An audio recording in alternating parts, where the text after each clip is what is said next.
What the frick is that? That's not suspicious at all, huh?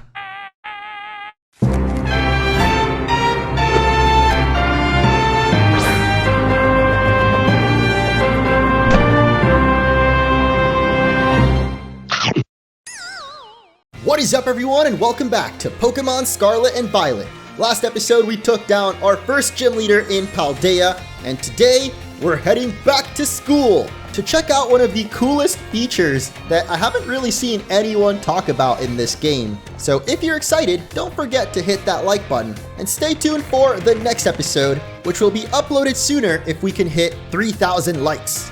Now, I also want to bring back something that I haven't done in a while, and that is the common question of the day. So let me know down below, what is your favorite subject? For me, I'd have to say I always really liked science, but I was always the best at math, so maybe that's what we should take? Then again, battle studies?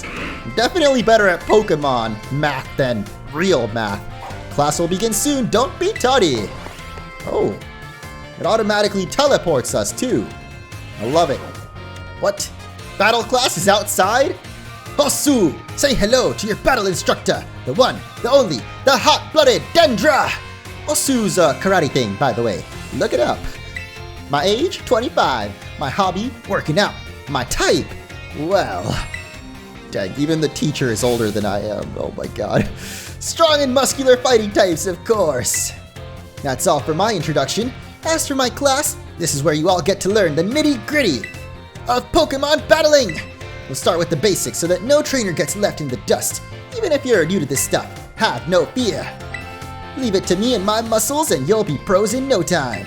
Let's set our fighting spirits ablaze together! Pokemon have all kinds of attack moves at their disposal, and each move has certain qualities that you'll want to remember. I'm talking about the power type and category of these moves. Higher power means more damage, especially if your opponent is weak to that type. Heads up, new kid, question coming your way! There are two categories that attack moves can fall under. Know what they are? Wait, that's me? Bro, I can't even tell because of my stupid hat, man. I want to take them off. Or it. But yeah, it's physical and special moves, duh. Awesome. You're just as sharp as I expected. Oh, we even get a little bow from Metacham. Anyway, attack moves are split in two. Physical moves do more damage the higher the Pokemon's attack. And special moves do more damage the higher the special attack. On the other side, Pokemon getting hit by these moves can take less damage by having high defense or special defense. But we knew that already. In conclusion, Pokemon that are good with physical moves should raise their attack, and Pokemon good with special should raise their special attack. Which is exactly why my Quaxly has the opposite nature that's good on him. But we did find an Adamant Mint last episode, which I totally forgot to give Quaxly before the gym battle. It didn't even really end up mattering, or well, maybe if we did give it the Adamant Mint, Quaxwell might not have died against Katie. So let's do that right now. Scroll over to the item bag, and there it is. The Adamant Mint can make a Pokemon's attack grow stronger, however special attack may suffer. But like I've mentioned a couple times, Quaxwell is definitely more of a physical attacker, so I'm gonna go ahead and give it the Adamant Mint, and if we check its stats now, oh, also Mac and Cheese have got a nice little, wait, no, a big mushroom, dang, okay. That actually sells for some good money, but let's see, the stats, now we've got increased attack. Nice, 39 compared to 27 special. I'm pretty sure that RuPaul had about equal special and physical attack before using the Mint. Now, it's definitely way more powerful. I don't know if we should take another class or maybe just check out this board here where we can see all of the areas of the school. Apparently, our homeroom teacher is in the biology lab and there's an exclamation mark, so I don't know what exactly that means. I do want to show off like all the features of this game, so let's talk to him. Have you gotten used to things here at the Academy, Orange? I guess. What's up with that little terrarium you've got there?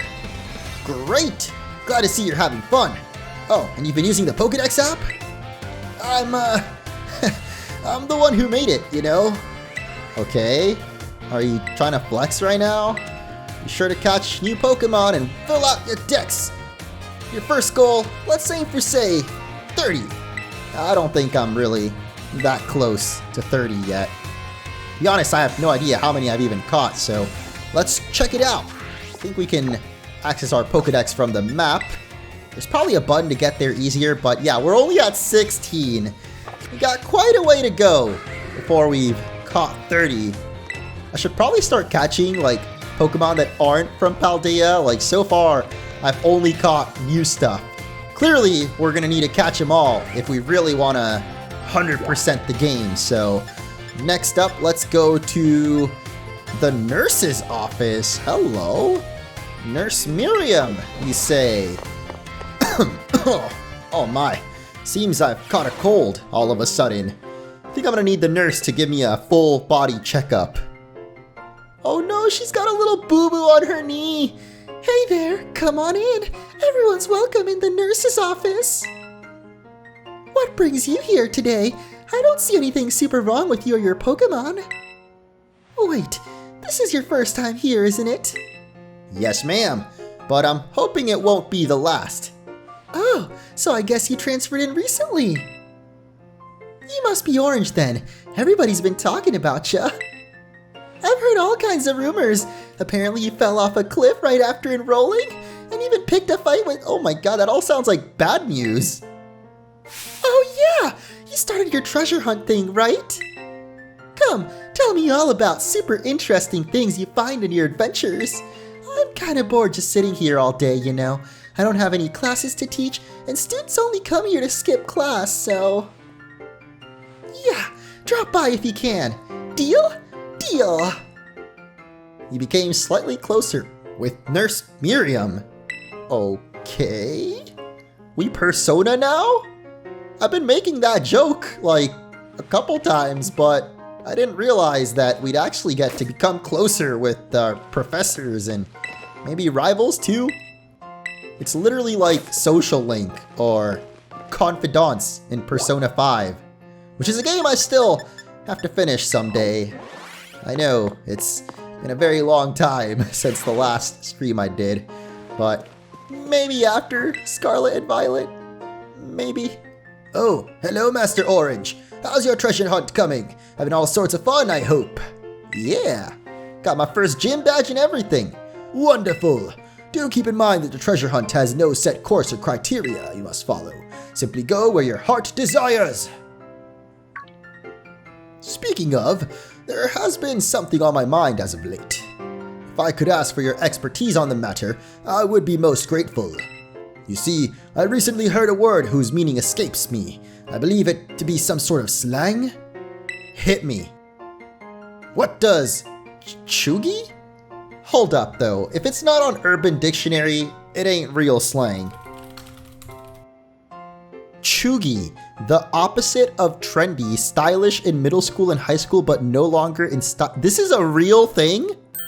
Ah, I think I understand. For both speaker and recipient, it is not a pleasant word, I take it. The words used by young people these days are quite often beyond my comprehension, bruh. Way to make me feel old, like, first the gym teacher is only 25, and now Director Clavel knows more slang than I do, like, oh my god. Making me feel like I need to retire, man. Did you guys know this word? Please let me know in the comments, cause I need to feel like I'm not the only one missing out here. Well, we have one more professor, teacher, person that we can meet up with, and it's actually the gym teacher. What was the class called? Battle Mechanics, I think? But basically it's PE. This is a pretty big field. I wonder if maybe there's like trainers to battle around here? No, doesn't look like we can battle this girl, but she's got a Gengar, which is really cool. Look at him. Oh my god, dude. The textures in this game are so good. Like, I don't know if you guys have seen the new Charizard model yet. We're probably not going to see it until way later, because it's like a 7-star Terra raid battle or something. Us, new kid! Have you come out here to the schoolyard for some training? Yeah! Let's do it! I knew I could see a fighting spirit burning behind those eyes of yours. Why don't we do a bit of running together here and get to know each other better? Ready? Let's go! This is purely a platonic thing, right? It's a little awkward if it wasn't. You can definitely tell they put these teachers in for the older fans though. Like, the fact she said her age too, so you can feel free to simp away without fear of having Chris Hansen show up at your door. How was it? I hope it was tasty. To be honest, no, I'm not gonna be mean to her. Yeah, sure it was tasty. Sorry, I shouldn't have asked you that. I'm athletic and all, but I don't know the first thing about making good food, as your honest reaction just reminded me. Well, see you later. Enjoy your sore muscles tomorrow. Okay, at least we still grow slightly closer with Miss Dendra. Maybe if we answered the other thing, it would have been more than just slightly. I don't really know. Maybe we'll find out next time, because so far I think all of them has said slightly. But yeah, it doesn't look like there's anything else in this courtyard, or whatever this area is called. So let's head back to the board and teleport, Mario! Back to the very first area we explored in the game. You can see the Los Platos Pokemon Center if you want to teleport there, or the lighthouse, which you can see in front of us, you can also teleport to. But we're basically trying to get to this little hill here that I never noticed or tried to go up before, but it leads to a completely new area and a couple of TMs, starting off with Endure. You'll notice that this eventually leads to the cliffs overlooking the river that leads down to the beach with the Wiglet we caught back in the first episode. Or maybe it was the second episode, I don't remember, but either way, it was down there, and now there's actually a Terra raid, which definitely wasn't around the first time we went to that beach, because I don't think Terra raids were like a feature we had unlocked yet.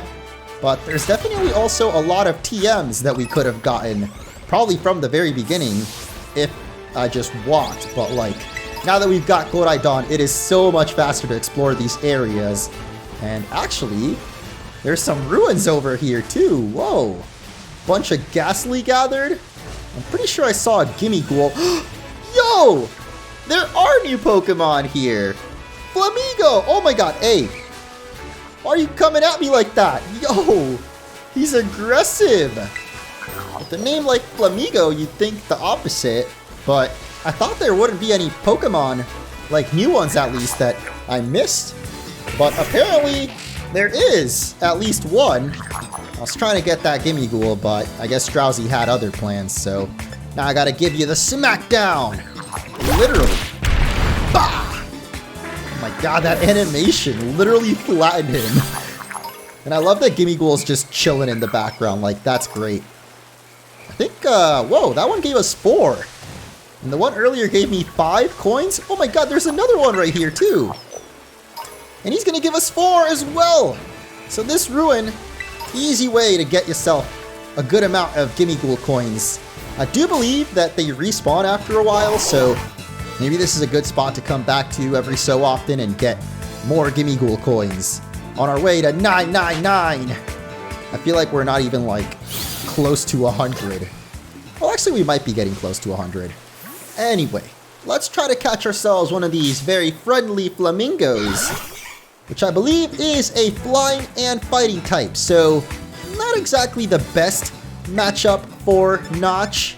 I mean, we'll be neutral effective, and if it decides to go for flying moves, then we'll be totally okay.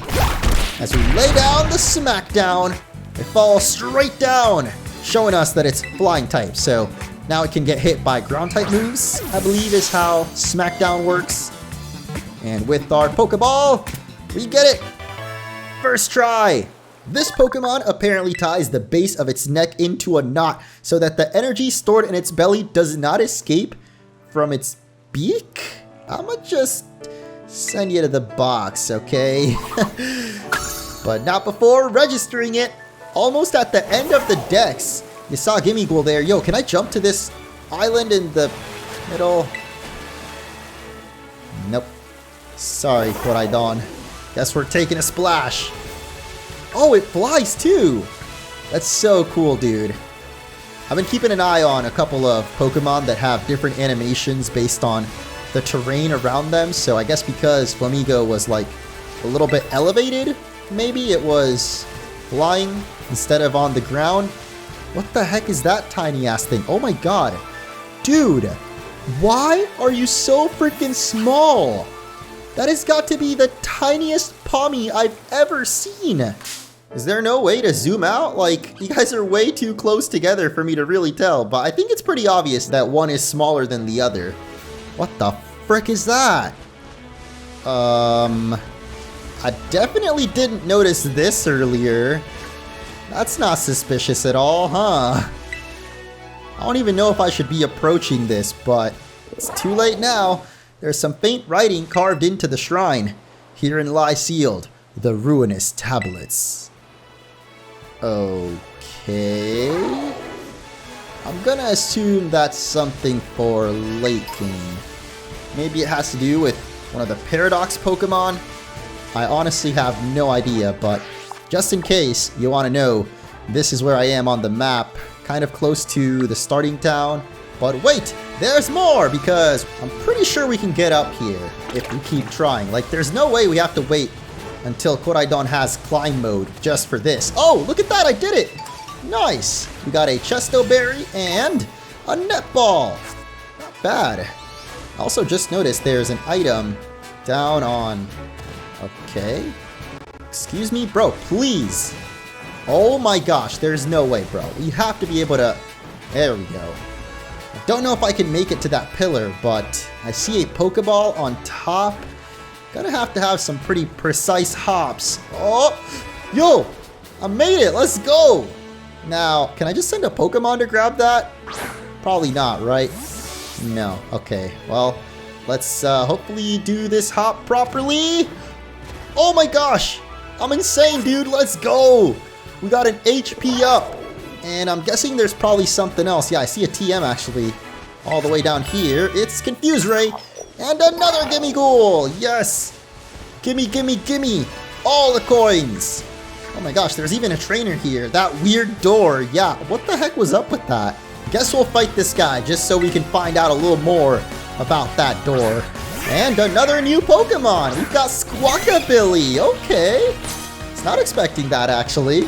At all, because we haven't seen this Pokemon yet, but thankfully I went with Luma, and we can hit it with a super effective Spark! Get one shot! Pretty sure that's his only Pokemon too. Most of like the weaker trainers only have one. Even the really high level trainers we fought only had 3, which is like a thing in newer Pokemon games. People don't train 6, it's like pretty much only the champion and main character that have a full team, but he doesn't really have much else to say about the weird door, does he? We can definitely get to these items if we do some precise hopping here as well. Oh, actually it's not as hard to hop as it looks, honestly. Well, maybe I'm making it look easy, but these hops, like compared to a Mario game or something, yeah, they're not that bad. But the wild Pokemon, however, are not that bad either, just a little bit more annoying, if anything, so I'm gonna just run away and try to auto-battle them, or I could just send out Watrell and... Oh, wait. That gets us into a battle too. Whoops. I wanted to, like, just have it grab the item, but I guess probably with Pluck, we can just one-shot it. Oh, never mind. It's caught off guard and can't move. Oh, that's right. If you hit a Pokemon from the back, you actually get to attack twice before it gets a chance to do anything. Which is exactly what I needed. I'm not trying to deal with these little weaklings. Oh, that ball, though, I don't know if we can get to. I guess we got to go all the way back. Over here! And we've got, oh my god, a super wet potion. Well, at least we got it. Oh, it puts us back on the island that we fell in. That's interesting. It's fine. You can just hop right out. And it looks like there would be something else up on this hill. Oh yeah, there definitely is. A Pommy. I'm not trying to fight you, homie. Just give me that Great Ball. And another Gimme Ghoul too! Yay! Only one this time, but I'll take all the coins I can get. Oh yeah, that island we definitely have to swim to. Let me run away before these Flamigos get too aggressive on us. There's probably more TMs or items around, but I feel like we've explored enough, and we gotta move on to the actual... What the heck, Flamigo with the photo bomb? As I was saying though, we gotta move on to our next objective at some point. Oh wait, spoke too soon. What did I say? It's another TM for Rock Blast. Oh, that would have definitely came in handy at the bug gym. And there's even more to venture to, because there's a dire hit and a TM for Psybeam. So many TMs out in the wild. And the cool thing is, once you get it once, you can actually craft them at the TM machine. So now we can also craft Acid Spray. Nice. I think that should be it though for this section of Area 1.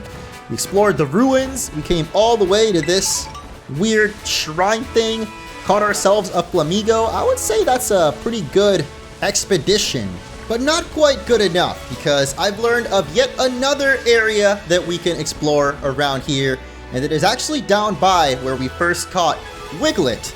Got this little beach here, and I noticed a little path kind of around the edge of the cliff. And I thought that we couldn't get here before because we don't have Koraidon's swimming ability, but thankfully it can doggy paddle its way over. I guess the water there was shallow enough, even though we've drowned in way less deep of puddles before. But this is gonna lead to a potion, really? Come on, there's gotta be something better around here, right? I see a Gimme Ghoul at least. Gimme, gimme! Just 1 coin, bro? Seriously? Maybe we just gotta keep going even higher. And at the end, we finally have something worthwhile. It's a Gimme Ghoul chest. We got our second shot at catching this Pokemon. I totally failed the first time when we saw one. Oh, but this dude is level 5, okay. So this is probably the lowest level Gimme Ghoul that you can get. And I totally forgot it's a ghost type, so we can't use our patented Super Fang strategy. Do I have any other Pokemon that can maybe weaken it, but not kill it? I guess Phoebe with Nuzzle is probably our best bet, since Nuzzle has a very, very low power. But then again, it's at level 5, so I feel like even Nuzzle might accidentally kill it. Come on, Phoebe, I believe in you, buddy. Don't kill it, please! Oh, wow, yeah, okay. Nuzzle is really, really weak. I overestimated it a bit. And now, since it's level 5 and paralyzed, I hope that it's a little bit easier to catch. Though I think because of its catch rate, it still might be a little bit difficult. Never mind! First try in the Pokeball too! We've got Gimme Ghoul! Finally! You can only catch Gimme Ghoul in its chest form, as it was born inside the treasure chest and sucks the life force of scoundrels who try to steal its treasure. That is terrifying. I do not want to get my soul sucked by Gimme Ghoul. Now, I'm not really sure if I'm going to use this Gimme Ghoul specifically because it's only at level 5, but I do really want to evolve one at some point. And this one doesn't seem to have the best nature, so hopefully we can find another at some point and actually catch it at a higher level. What we really want is those coins. Yes, we get 50 of them for either catching or taking down one of the chest form Gimme Ghoul. And I believe I saw actually one more thing that we can get here if we head back up the lighthouse. Now, the first time we came here, I don't think we had the ability to ride on Koraidon yet, but now that we do, we can actually hop over the fence, and if we inch our way back a little bit so that we land on the roof, we can land on top and get Eerie Impulse. You can actually jump off the lighthouse too and get to that Gimme Ghoul chest a lot easier than going all the way around. But I wanted to show like the quote-unquote legit way to get to it. Oh my gosh, I almost fell off the cliff. Trying to get this last item behind the lighthouse though, and it's a revive. So that should finally complete all of the exploration here in Area 1 at least. Well, for now, because I think once we get the ability to climb up, we can go like over here. Wait, actually that looks like we could get up just by walking. Okay, this is where I marked, and yeah, it doesn't look like we can get up actually. Unless, oh man, almost. Koraidon, what are you doing, man? Now, I saw this kind of trick on Twitter that apparently you can jump backwards and it lets you get up cliffs easier. That was a lot easier than I thought it would be. Like, you literally just jump backwards. But I definitely feel like we're not supposed to be up here yet. So I'm not going to run into any of the Pokemon, but we can at least get a little glimpse of what to expect. I mean, it is an open world game, so personally, I'm not going to keep exploring it, but if you want to, now you have the tools to jump up any cliff that you want and catch some Pokemon that you wouldn't normally get until later on. So there's one more feature I haven't tried yet that I want to check out before we end off this episode, and that is the Pokemon Picnic, which we've actually had access to since we set out on the treasure hunt. I didn't realize the picnic was just gonna happen right here, like seamlessly. That's so cool. You can also have picnic with friends. Won't be able to set up a table in the middle of a town. Well, we figured that out the hard way. But now that we're in a wide open spot, we can picnic. Look at that, we got our whole squad. Quaxwell, newly evolved, taking a knee, I guess, falling asleep. Wait, what the heck? Why are all my Pokemon asleep? Even Tandemouse. Oh. I thought I could zoom in more. Only one that's awake seems to be Fido. And Koraidon, actually. Corey, you want a sandwich, buddy? I think we can actually make a sandwich here in the picnic. There's a... What? There's an egg? I literally just started this picnic. Who the heck had an egg on my team? Was it Quaxwell and the other bird? I think they are male and female, so that would make the most sense. Looks like we can throw a ball. Wait, no, that's the wrong button. That was whistle. Whoops, I woke them all up. Oh, God. Well, there's your ball, guys. Go, play with it. Wait, can I kick it? Oh, dude, that's cool. We can play soccer with Quaxwell. Yo, he actually kicked it with us. Oh, this is awesome. I like this. But how do I make a sandwich? There we go. We can redecorate, choose a ball, pack up and go. Redecorate, I'm assuming, means the actual picnic. My water bottle. Okay. I guess we can... What? What does that do? Oh, we can just change out the accessories to be like a different color or something. Let's try out sandwich making up next, which I've heard is actually pretty useful. You can even get shiny Pokemon, or rather, increase your chances to find one. The ingredients and sandwich picks you need can be bought at various shops. Oh gosh, I've been to those shops, but I didn't buy anything, so I might not even be able to make a sandwich. Ooh, actually here's the effects of all the meal powers. Egg power makes it more likely to find eggs. I thought it might make it easier to hatch them. You can pause the video and read through them all for yourself if you want. The main one that matters here is sparkling power, which will make it more likely to find shiny Pokemon. Actually, the last few are pretty interesting because it talks about making it more likely to find large and tiny Pokemon. I believe it was last episode I found a teeny tiny Pawmi. So you can either pick a recipe or press the X button to go into creative mode. It's like Minecraft out here. I'm gonna just keep it simple and go with ham and cheese. Do I need to put more things or can that be it? Like, you don't gotta go too crazy, just ham and cheese is fine. Actually, a little bit of cream cheese might not be bad. And you know what? I'll throw some jam in there. I'm feeling a little risky frisky. And finally, you gotta put the pick. Only one we've got is a red flag, so might as well go for it. Cream cheese and jam, that's actually a pretty good combo. I don't know if it'll go good with the ham and cheese, but this is the best part about sandwich making is it's kind of a physics mini game. I think I said in one of my preview videos, I was just gonna stack all the ingredients on top and try to make a tower. Because I'm curious if it'll like topple over or if anything really interesting will happen. Nope, not at all. What if I like just drop the bread over here? Amazing. And to top things off, the pick, of course. Now that is a perfect sandwich if I've ever seen one. Catch me on the next season of the Great Sandwich Making Show. But of course, the best part about the sandwich is when you eat it. I cannot get over this animation. What the heck were they thinking? Oh my god, how did this get 3 stars?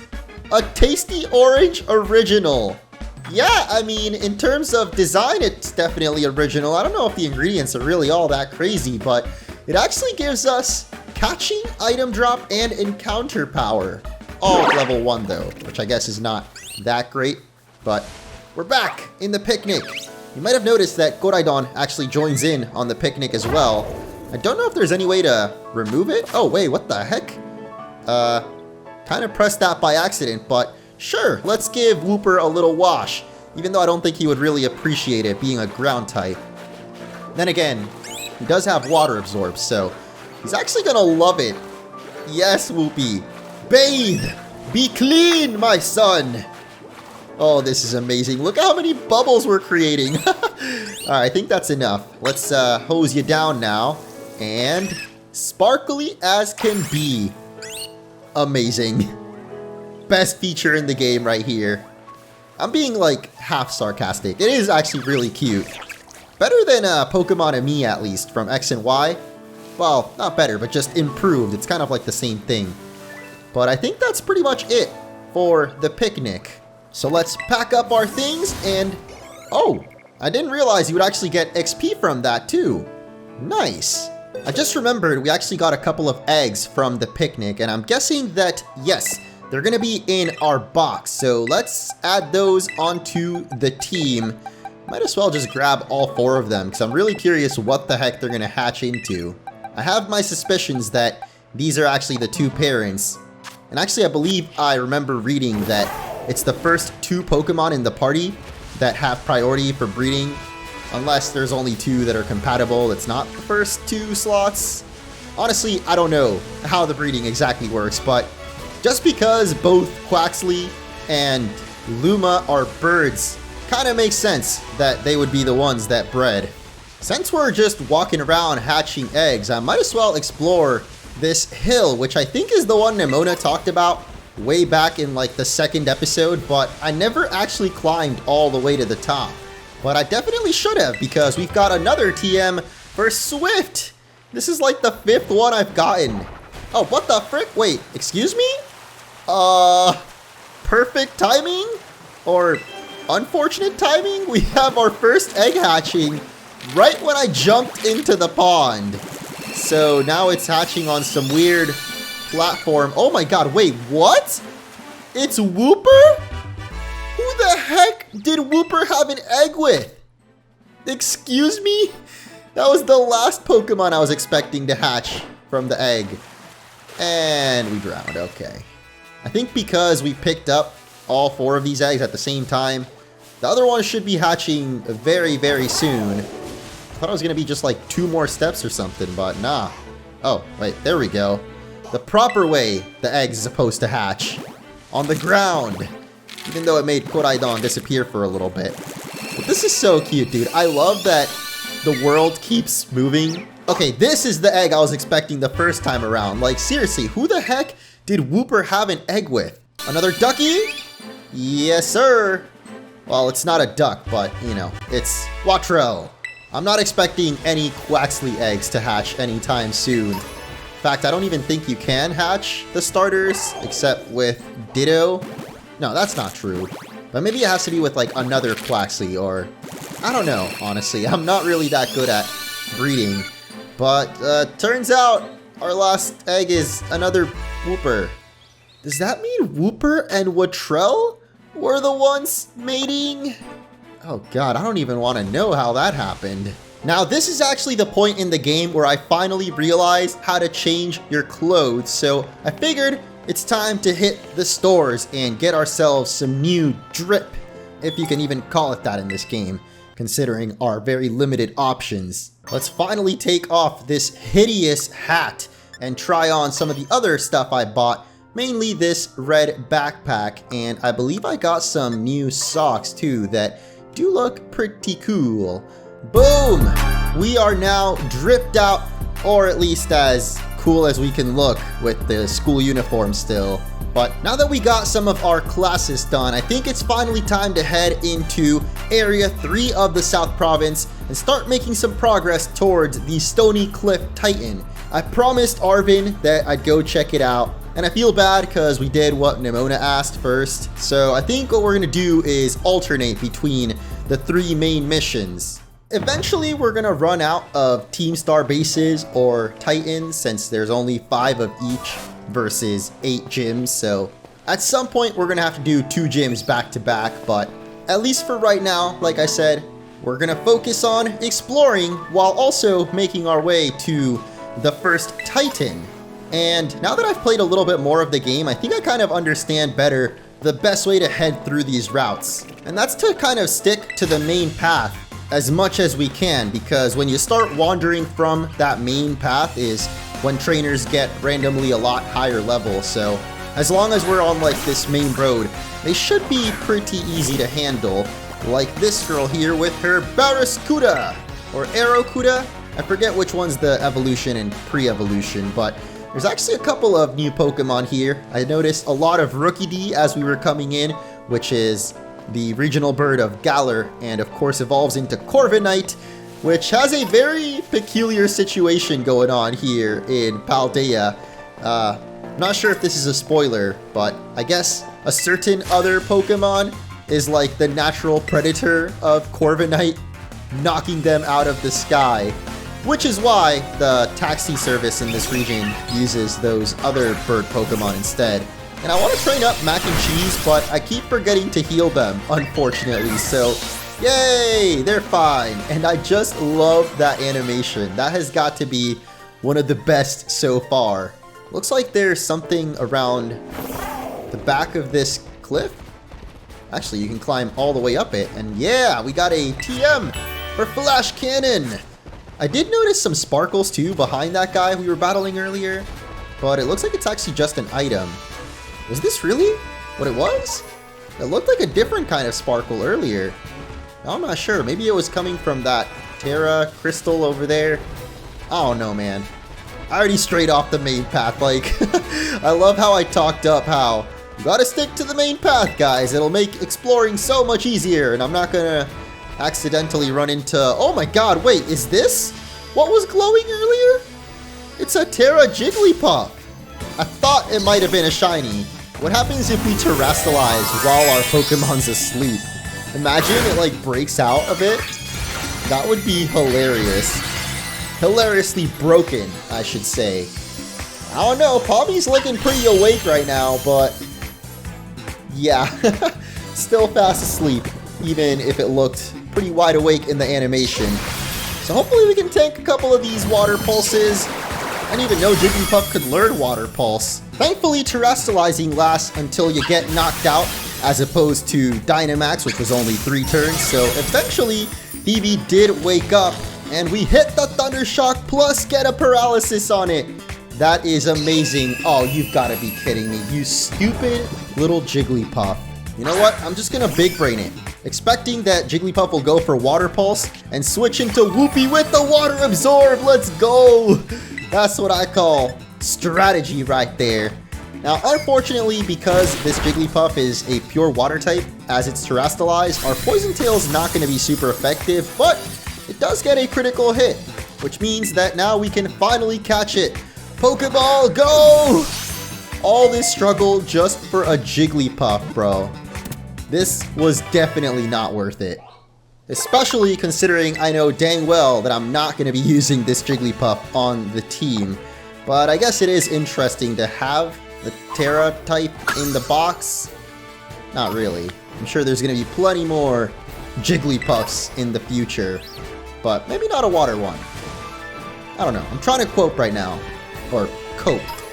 However the word is. Anyway, back on the main path.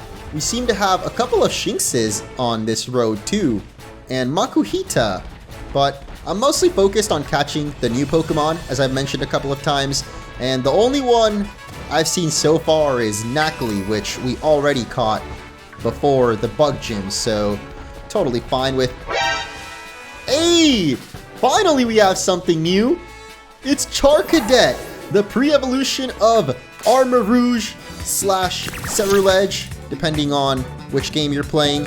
I think because I'm in Pokemon Forgetting to Heal, I'm just gonna run away and basically get a free heal without wasting a turn. Our first fire type of the playthrough. Kinda weird, we haven't run into a single one as far as I can remember. Yeah, even like Pokemon from past generations, I don't think we've ever seen a fire type yet. Now, I was about to go Echoed Voice, but that probably would have killed it on accident. So let's just Super Fang it again. And now we should be able to catch it. Thankfully, Super Fang always does half damage, so we could even go for one more if this Pokeball, okay, did not work out. I had a feeling it might not because Armarouge and Cerulege, this little dude's evolutions, are pretty strong. Like, maybe even as strong as legendary Pokemon. I don't remember in terms of stats, but I think they're pretty, like, late in the dex, which implies that they're, like, I don't know, legendary or something. Second time's the charm? Wow. Just had to jinx it, huh? Alright, fine. I'll go for the Great Ball then. You want to be feisty? You get the special treatment. First Pokemon we've caught in a Great Ball. Would have been the second if we got that Gimmighoul all that time ago. But we've got Charcadet registered in the dex as the Fire Child Pokemon. What is that category? That is really weird sounding. Possessing a fiery spirit, Charcadet will battle even tough opponents. Okay, I accidentally didn't give it a nickname, but it's fine because in this game, you can actually nickname your Pokemon whenever you want. So if we decide to add it onto the team later, then I'll come up with a nickname. But I think with that, I'm finally going to end off the episode. So thank you guys for watching. Wait a minute. Actually, what the heck is going on over there? Can we jump over this gap? Oh my gosh. Yo, no!